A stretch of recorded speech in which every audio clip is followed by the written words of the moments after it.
So, selfie-selfie muna tayo mga kapartners kasama ang ating Vice President Sara Duterte. Murag Mulakaw na din siya ba after? Tingnan po.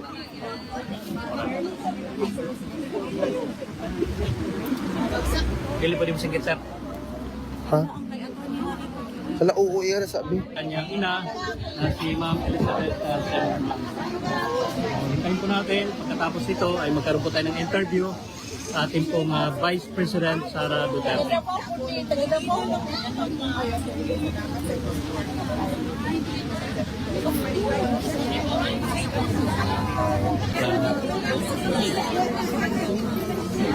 Isang sir. Ambot. I'm not sure. Yan sana. Ma'am, Kanino ba to? Kanino to? Kanino po ito? Ay, kang Malo. Kay Malo yan.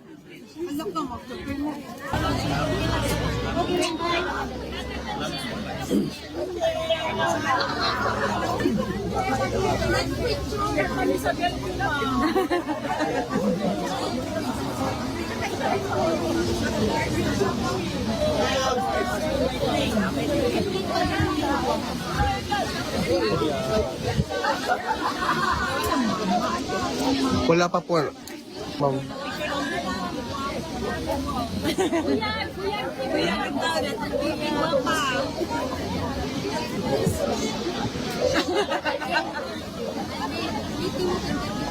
Ano naman?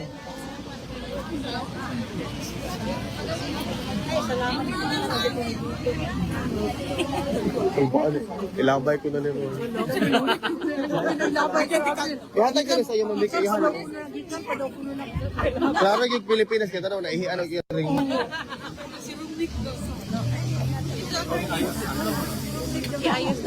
Oo, wait.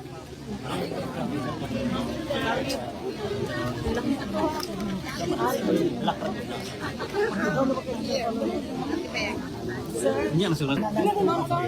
Ma'am, pwede mapaparma, ma'am. Hindi lang yun, ma'am. Hindi lang, ma'am. Ilang ka na ito? Ja, ay Jay. Okay. Hi ma'am. We'll begin the briefing na, no? I'll ask the first three questions, tapos GMA and SMNI will ask. First question po, kamusta po yung bisita kay Tatay Digong and how is Tatay Digong now? Yes. Yes, okay lang yung visit.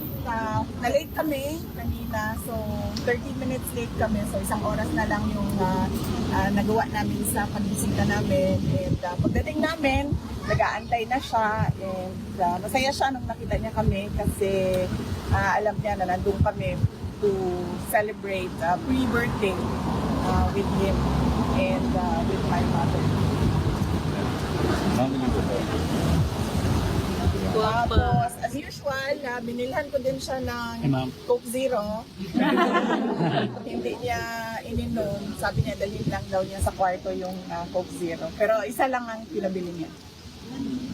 Meron daw ba kayong mga news from the Philippines na na-share sa kanya at ano yung mga reaction niya sa mga news na dala-dala niyo? Yes, nag-share ako ulit. Na-share ko na noon sa telephone call, pero share ko din ulit sa kanya na nanalo yung dalawang PDP laban na senator candidates, tapos yung isang guest candidate, si Marcoleta, plus dalawang guest candidate from Alianza, si Senator Camille Villar and Senator Amy Marcos. And pinanggit ko din sa kanya na nandito si Senator Amy Marcos pero hindi siya pinayagan ng ICC na makabisita at makausap si dating Pangulong Rodrigo Duterte. At nabanggit ko din ulit sa kanya na nag-submit si Senator Amy Marcos ng kanyang findings sa committee hearings niya from the Senate to the Ombudsman. Ano po yung reaction ni Presidente? Unang-una, nagpasalamat siya. At pangalawa, sabi niya gusto nga daw niya sana makausap si Senator Amy, kaso hindi nga daw payagan. Pero sabi niya, there will be another time for that. Okay. GMA? Go. VP, bukod po dyan, 88% po ng respondents sa SWS survey ang nagsabing mahalagang harapin ninyo ang impeachment at sagutin ang mga aligasyon. Para raw malinawan ang publiko at malinis ang inyong pangalan. Ano po ang masasabi niyo sa ganitong pananaw? Oh, I totally agree. Kasama ako dyan sa 88% na yan na nagsasabi. Ako ay parang thankful sa opportunity na malinis yung pangalan ko at masagot yung mga akusasyon sa akin. Thank you po sa sagot. Last question po, napagdesisyonan po ng Senado na ilipat sa June 11 ang simula ng impeachment hearing. Gusto lang po namin marinig, paano ninyo po tinanggap ang balitang ito at ano po ang epekto dito sa inyo, kung meron man? Wala naman siyang epekto sa akin, no? Nag-iisip lang ako kung ano yung epekto ng delay doon sa kaso, pero iiwan na natin yan sa mga lawyers namin, sa defense impeachment lawyers, para pag-isipan kung anong posibleng epekto nun sa kaso kung meron man. SMNI, Anton? Hi ma'am, kamusta po kayo? Napakabait ninyo ngayon. Na-briefing, ma'am. Na-briefing naman. Kailangan daw para maminaw daw kung naminaw. Kaya lang ang microphone ma'am. Ma'am, tanong po ng SMNI, yung reaction niyo do, ma'am, any reaction po sa gusto ni BBM na makipag-reconcile sa mga Duterte? Sabi niya ayaw niya raw ng gulo. Unang-una, hindi na muna siguro ako magsalita about reconciliation dahil hindi naman mahalaga siguro ang mga personal na problema ng mga tao. No? Ang mas mahalaga is yung taong bayan at yung bayan na. Yes ma'am, thank you po.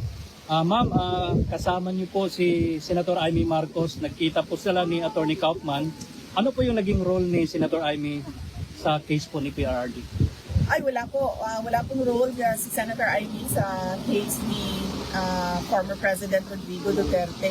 Nandito lang siya para kausapin na si Attorney Kaufman. Kung ano man yung napag-usapan nila, wala ako doon. So, mas mahalaga siguro na makausap ninyo si Senator Amy Marcos. At, isang tanong sa Yung role niya? wala siyang role po. Either sa defense or doon sa ICC prosecution case, walang role si Senator Amy. Ito ma'am, last question na lang kasi ito kasi yung usap-usapan ngayon eh. Ewan ko lang kung pwede ito.